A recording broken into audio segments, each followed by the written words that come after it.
Sakal Gunaarnavasya Vande Guru Sri Charanaravindan.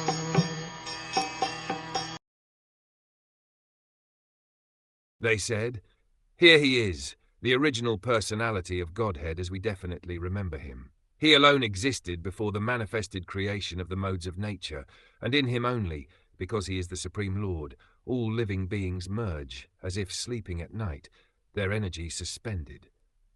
There are two types of dissolution of the manifested cosmos. At the end of every 4,320,000,000 solar years, when Brahma, the lord of one particular universe, goes to sleep, there is one annihilation.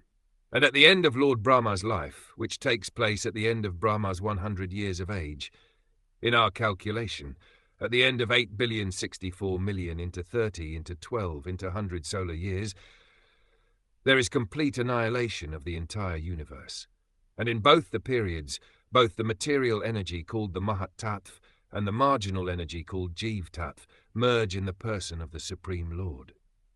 The living beings remain asleep within the body of the Lord until there is another creation of the material world, and that is the way of the creation, maintenance, and annihilation of the material manifestation. The material creation is effected by the interaction of the three modes of material nature set in action by the Lord, and therefore it is said here that the Lord existed before the modes of material nature were set in motion. In the Shruti mantra it is said that only Vishnu, the Supreme Lord, existed before the creation, and there was no Brahma, Shiva, or other demigods. Vishnu means the Mahavishnu, who is lying on the causal ocean. By his breathing only all the universes are generated in seeds and gradually develop into gigantic forms with innumerable planets within each and every universe. The seeds of universes develop into gigantic forms in the way seeds of a banyan tree develop into numberless banyan trees. This Mahavishnu is the plenary portion of the Lord Sri Krishna, who is mentioned in the Brahma Samhita as follows: "Let me offer my respectful obeisances unto the original personality of Godhead, Govind, whose plenary portion is the Mahavishnu." All the Brahmas, the heads of the universes, live only for the period of his exhaling, after the universes are generated from the pores of his transcendental body. Thus, Govind, or Lord Krishna, is the cause of Mahavishnu also. The ladies talking about this Vedic truth must have heard it from authoritative sources. An authoritative source is the only means of knowing about transcendental subject matter definitely. There is no alternative.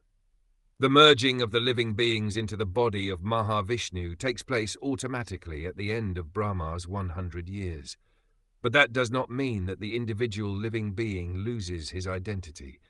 The identity is there, and as soon as there is another creation by the supreme will of the Lord, all the sleeping, inactive living beings are again let loose to begin their activities in the continuation of past different spheres of life. It is called Saptathitanaya, or awakening from sleep, and again engaging in one's respective continuous duty. When a man is asleep at night, he forgets himself, what he is, what his duty is, and everything of his waking state. But as soon as he awakens from slumber, he remembers all that he has to do, and thus engages himself again in his prescribed activities. The living beings also remain merged in the body of Mahavishnu during the period of annihilation, but as soon as there is another creation they arise to take up their unfinished work. This is also confirmed in the Bhagavad Gita. The Lord existed before the creative energy was set in action. The Lord is not a product of the material energy. His body is completely spiritual, and there is no difference between his body and himself. Before creation, the Lord remained in his abode, which is absolute and one.